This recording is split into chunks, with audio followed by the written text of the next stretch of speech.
Welcome everyone. In this video, I'm going to talk about chapter 3, protecting your data and privacy of our introduction to cybersecurity course.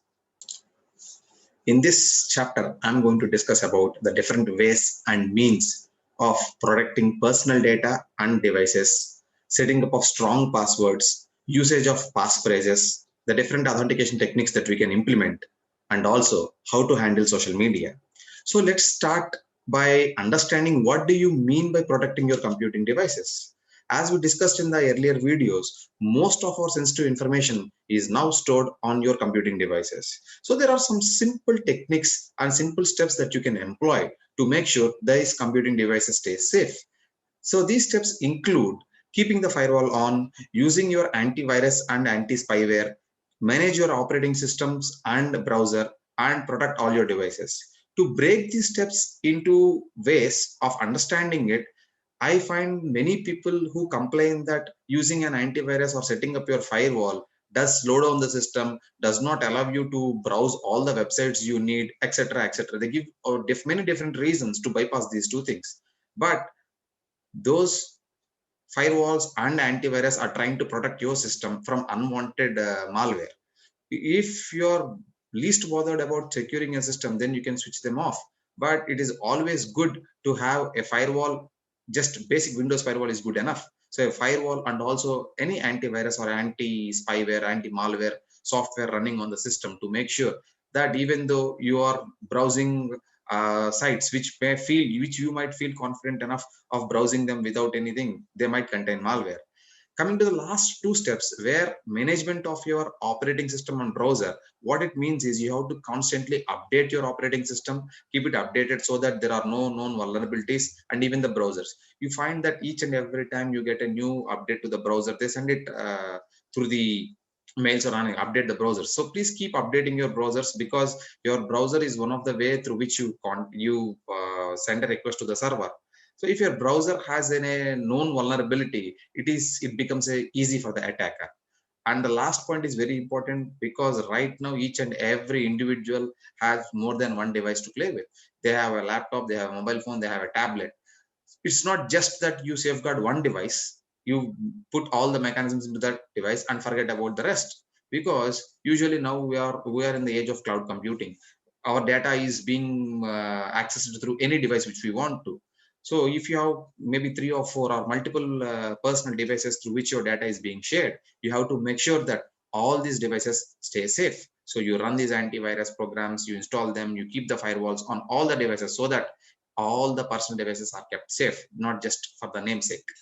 So the next challenge that we face here is when you talk about IoT devices.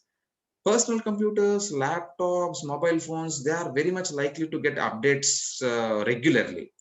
But with IoT devices, with the size they come in, with the different variants of IoT devices, you know that many devices have become smart devices by simply adding small CPUs to them. But the problem there is the power, and you cannot update an IoT device all the time. It's very uncommon for an IoT device to get regular updates. So the original firmware, whichever it is manufactured with, stays on it. So if there are known vulnerabilities on those firmware, it is very easy to infect an IoT device. The problem here is if an IoT device is infected, generally to collect data from these IoT devices or for the IoT devices to communicate with one another, what they do is they allow these IoT devices to access the user's home network. That means the IoT devices are authenticated to use your network. So if an attacker can actually infect these IoT devices, they will have a very easier means to access your network through these IoT devices. In order to protect yourself from such risks, the best known way is to isolate the IoT devices and let them have their own network. So let the IoT devices communicate with one another or communicate to the server on an isolated network rather than using the user's home network. It reduces the risk of an infected IoT device allowing an attacker to enter into the home network. So this is regarding your protection of your computing devices. Next comes your wireless network safety. Honestly, there is not a home in any major cities which do not have Wi-Fi. Wi-Fi, why people are using Wi-Fi is because of the convenience it gives, and you can actually have any number of devices that can be connected to the network with very less effort. Though everything goes well, Wi-Fi is an area which is very much prone to attack. Any wireless communication is prone to attack. Here, what happens is each and every Wi-Fi network does have a name attached to you. See, when you switch on your Wi-Fi antenna, you find a lot of network names. The technical thing for it is called as SSID, Service Set Identifier, which actually serves as the network identifier. So if an attacker wants to see, he can actually simply set up an antenna in one of the mobile devices and go scanning it for free networks or for open networks. Most of the people, what they do is when they buy a router or something on the market or through online, set it up and they never ever bother to change the default password settings for that particular router. Most of the attackers do have this personal knowledge, do have this knowledge of what those default passwords are going to be. So they can scan for the network SSID, they come within the range and they can just try to attack the router by using these default passwords. So please make sure whenever you are setting up your wireless routers or access points, change the passwords.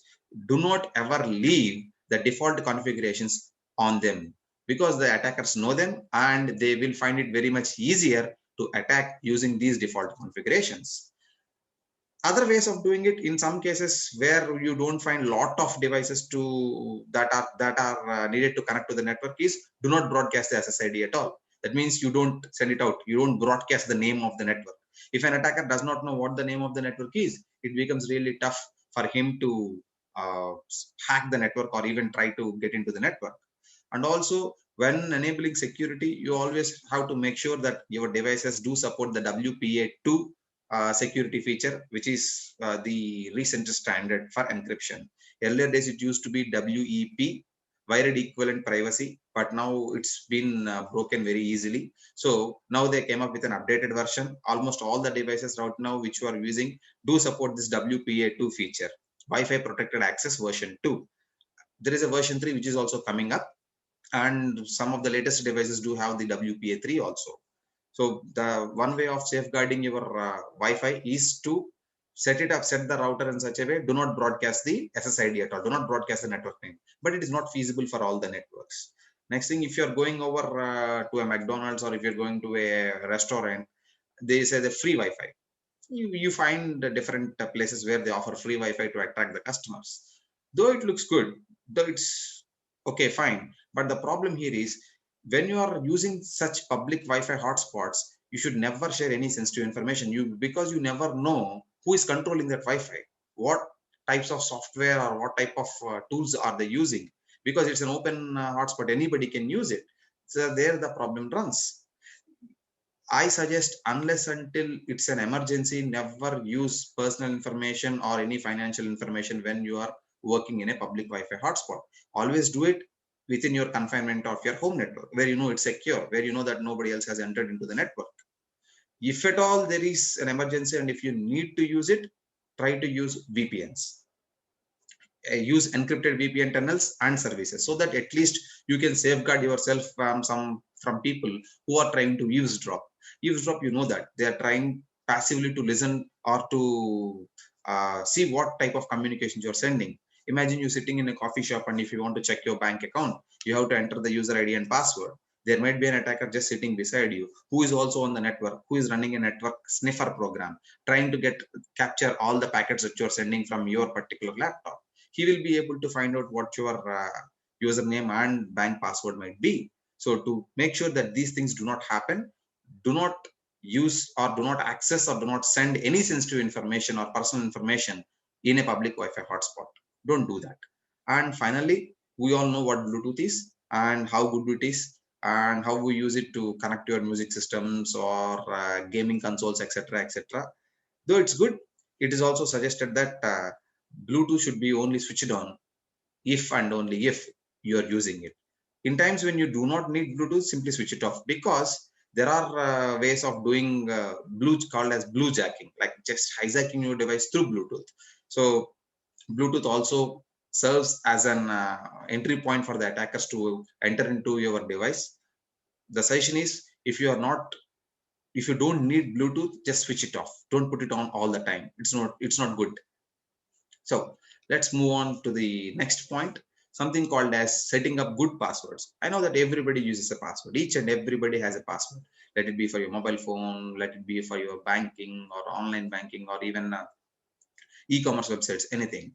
The reason here is we should never set up the same password for all your accounts. Let us say it can be anything. It can be your banking account, it can be your online purchasing account or something else, or even your office accounts or personal accounts, all those things. Usually humans tendency is to say that because it is easy to memorize them, we keep only one password and we use it across all the things, but it is never a good practice, and we should always maintain different passwords for different accounts. So sir, how can I remember all these things? It becomes really tough. Yes, so there is a option called as password manager, which actually encrypts all of your different and complex passwords. You need to have only one master password. That's enough. So if you remember that master password to access the password manager, then it will do all the help for you by remembering your accounts and their relevant passwords. Now, how do you set up a password? How do you set up a password? Right now I have seen many of the websites or even banks or other things, they don't allow you to put simple passwords. They need a combination of uppercase letters, lowercase letters, numbers and special characters. So these are the norms. Just as I saying here, if you want to choose a good password, you should never use an easy word like welcome, birthday, dictionary words. It's not good. And if you see here, it should be at least 10 or more characters. You should use special characters, you should use small lowercase letters, you should use uppercase letters, you should use a combination. The reason being, if you use such a combination, it becomes really tough for an attacker to guess what your password is. It becomes really tough for a brute force search to be done on such things. So there is an example which you can see on the slide, where an password called as all white cat can be written in different forms. You see how good this looks. A capital A 11. For LL we substitute 11. So WHI. For T I put 7. EC, and I write at the rate in place of small a. It is easy to remember also, but for an attacker it becomes really tough to break such passwords. The other option which we have is to use something called as a passphrase rather than a password. So passphrase is not just one word. It's like a not a lengthy sentence, but a short sentence, which makes it easier for you to remember. There is also a common notation going around saying that if you are going to use passphrases, rather than using English passphrases, you can use a passphrase of your own home language, native language. Say if you're using Tamil, Hindi, Telugu, anything you want, you can actually set up a passphrase, because it becomes really, really tough for a password hacker or for an attacker to guess what the password is. Once again, the longer the better.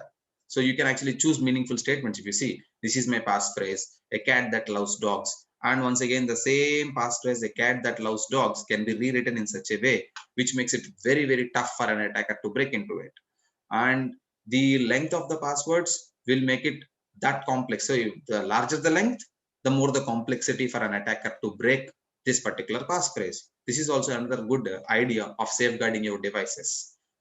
Moving on, most of you must have come across the term called as encryption. So encryption is something. So let me directly take you to this example which is seen on this slide. If you see here, if you want to read that particular data, you can read straightforward. Dear Tim, please find our revenues and profit statement for the last business year attached. This is confidential information. Best regards. This is what we call as plain text. Anybody can read it, not just the sender or the receiver. Anybody can read it. But if I use encryption and convert it into something called as a ciphertext, can you read the other part? No, you can't. You won't be able to. It is unintelligible. A human cannot read that. Even though he can see what is there, he will not be able to understand anything out of it. Such a thing is called as encryption. So encryption is the process of converting the information into a form where an unauthorized party cannot read it. So as I told you in my earlier videos about the CIA triad: confidentiality, integrity, and availability. Confidentiality is your content should not be disclosed to an unwanted third-party member. So in order to make sure that confidentiality is maintained, the one thing that we implement is encryption. So with encryption, only the person who has got the authorized key can look into the data and can read the data. Other person, they might see what's going on. They might see that data is being transmitted. They can intercept the data, but they will not be able to understand what the data is. So encryption does not protect you from interception of data, but it protects you from disclosure of the data. The third party cannot view or access the content. Only the authorized sender and the intended receiver will be able to do this. There are hundreds of softwares and different algorithms that we do this. Right now, most of the encryption is done through AES, Advanced Encryption Standard, AES. You can see it on Google. That is one of the best algorithms going around, symmetric encryption algorithms. There are even softwares available where it allows you to encrypt files, folders, or an entire drive also readily available on the internet. You can download them and use it. Moving on from that point onwards, let's talk about data maintenance. We have been saying that a lot of data is there, a lot of personal data is present, and this data is present on the devices. Fine. Now what I usually do is, or let me take an example of a bank. So what happens is, for every 2 hours or 3 hours, all the bank transactions do get uploaded to a server sitting elsewhere. There are many options of this particular backing up of your data. You can have a local backup within your system, within your network, or you can have an remote backup where the server might be situated somewhere else, outside of your network, even outside of your location, or even outside of the country. Doesn't matter where it is. So there are pros and cons for either of these procedures. If you're backing up to your home network within your location, the data transfer is easy. It does not consume a lot of bandwidth, and you will have complete control of the data. But if you want to do, but if in case if anything happens, if an accident or fire happens or something happens, you might lose all your data. So generally what these people do, or what the corporate offices, what the software companies or even the bank companies do is, they tend to keep these backups remotely. They send these backups to somewhere else, so that they know that if anything bad happens here, they will have a copy of this particular data there. So this is what you can choose. This is up to you whether you want to choose backing up at your location or at on a remote location. So these are the things regarding your backing up of data. But the most important thing left over here is, what do you do if you want to remove the data? How do you delete the data? Even though you simply press the delete button, it does not delete your data from the hard disk. What it does is, the memory is freed up, and so that something else can be written on it. But if you have the right forensic tool, there are many data recovery tools available freely on the internet. Using those tools, you can actually recover the data, whatever it is being deleted. So you might ask me the question, sir, how then I can delete it permanently? I want to get this removed. I don't want anybody to see it. What do you need to do? The best thing is burn the hard disk. That's all. Simple and straight. You have to burn the hard disk. There are ways through which you can use something called as an SDelete or security trash or shred for Linux, which will tell you that they can securely remove the data or securely delete your data. But honestly speaking, if you really want, nobody else want to find it, and if you want to really want to delete the data from the particular hard disk, destroy it. There is no way, there is no way around it. That is the reason, if you see, most of the embassies or sensitive government offices do have an incinerator within their buildings. So if there is an emergency, what they do is they pull out all the hard disks, put them inside, burn them up, so that they don't want, nobody else is going to get hold of the data from them. So this is how you delete your data permanently. There are tools which allow you to delete, which will say that the data is deleted permanently. But if you have a right forensic tool, the skillful individual, this data can be reconstructed again. So the solution for deleting data permanently is to completely physically destroy the hard drive or even the storage device. So next, let us talk about authentication. Usually now Gmail, the best example most of you are using is Gmail. It allows you for two-factor authentication. What it means is, first you enter your password. But let us say that if some attacker or your friend might have known what your password is. So just one step, using just not having your password isn't just enough. You need the second factor. Now let's go for, now it might ask for an OTP, or it might ask for your fingerprint. If you go to a bank, what they do is, any bank employee, what they need to do is, once they want to enter into the system, they first need to enter their passwords first. And after entering the password, they have to give their fingerprint. And in secure cases, after fingerprint, they will do a retina scan also. Eye scan. So all these things do happen. This is called as two-factor authentication. So what is happening is, not just a password is enough, but after password, you need to have something, biometric authentication, like a fingerprint, like, or even an OTP or an iris scan, those kind of things. So yeah, just summarize them here. If you see, I'm saying that first thing is something you know, maybe the password or passphrase or a PIN number, and after that, first step is done. For the second step, something you have, maybe your mobile phone where you can get an OTP through, or something you are includes your fingerprint, your scan, or any of those things. So these are called as two-factor authentication. This is to improve the security or improve the authentication process, which minimizes the chances of an attacker getting into the system. So there is something called as Open Authorization 2.0. Here, this is an open standard protocol which allows an end user's credentials to access third-party applications without exposing the user's password. So what is this? I'll tell you a simple example. Consider you are here and you want to access something on this web application on a server. Let the web application that you want to access is XYZ. You do not have a direct contact with XYZ. You don't have an account set up with them, and they don't know what your password is. But there is something called as OAuth 2.0 server, which allows you, or which this web application XYZ does have an option of getting the credentials from this third party server. They don't have nothing to do. They don't know anything about you, but they will still provide access to you given the guarantee from this. Just like if you want to access some websites where you want to download PPTs or something, they might ask you sign in through Amazon or sign in through Google, sign in through Facebook. That way, this is the same manner. That is called as Open Authentication 2.0. Here, the XYZ knows nothing about you or your user credentials, and this interaction is totally seamless for the user. The user doesn't bother. So if you simply put in login through Facebook, give your PIN number, that's it, done. So Facebook will send your credentials. They don't send your credentials, they will send a secure token to that particular server asking it to allow access to this particular user. So this way, secret tokens actually prevents a malicious application from getting your information and your data. This is called as Open Authentication Project. It's an open standard protocol 2.0, which allows the third parties providing access to the users without actually having an account with them, or without actually the need to access the user's credentials. So next thing, we come to the most budding problem, especially with students and teenagers, is sharing on social media. Everybody has a social media account, including Facebook and everything. Now, most of the times I find it really odd saying that, even before I make the statement, let me give you a small example. So imagine if I check out any one of your profiles on Facebook, will I be able to guess whom your parents are? What is your first name? What is your last name? What is your date of birth?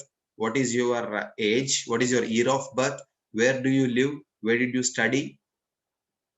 Right?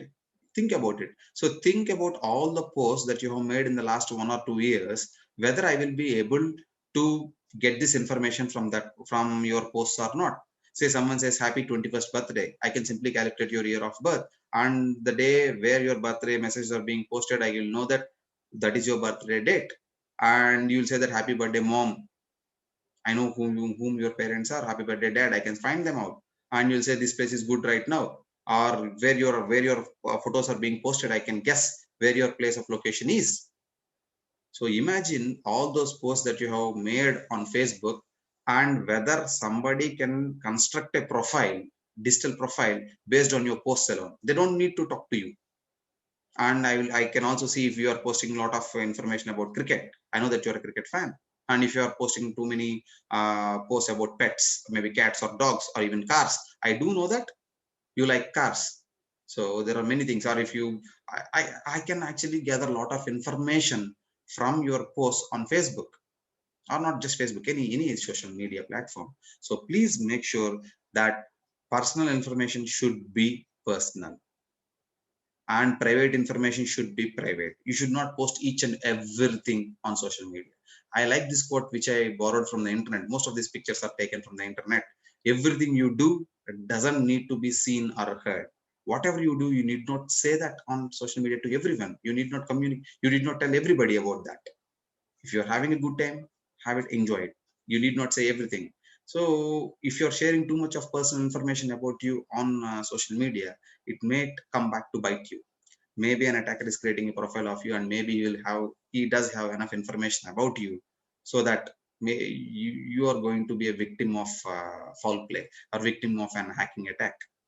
So please make sure that whatever information you are posting on social media, it should never contain your personal information, your habits, your hobbies, or anything which relates to you, which might divulge sensitive information about you.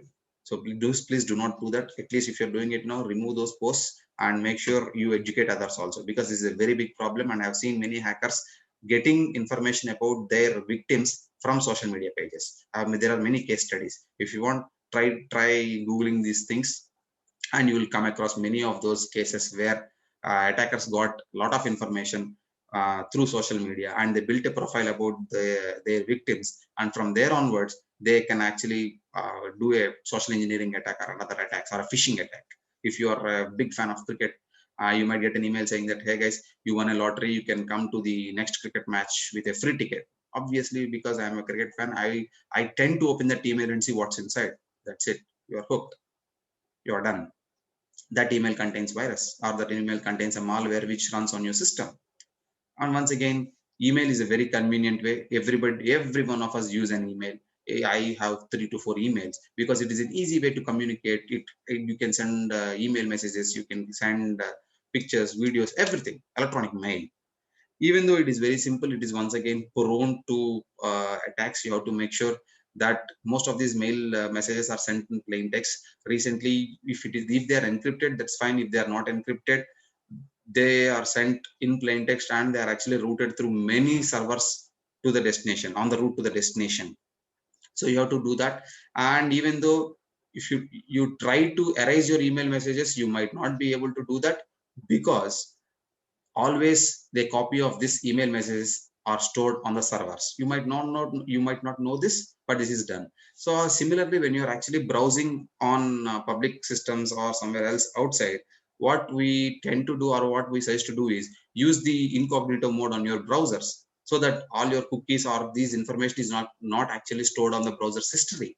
So if you want to delete it, you need not bother about deleting it, or you need not worry about somebody else coming after you. Might look at what's been done, check the history of the browser. So another good tip to stay safe is, whenever you are browsing not on your system, on somebody else's system, or going out to on a cafe or somewhere else where you are using other systems, go to incognito mode. Whatever you do, work in incognito mode. There is no big deal. In incognito mode, usually the browser does not store anything, any cookies or anything, any passwords, nothing works in incognito. So make sure you do that.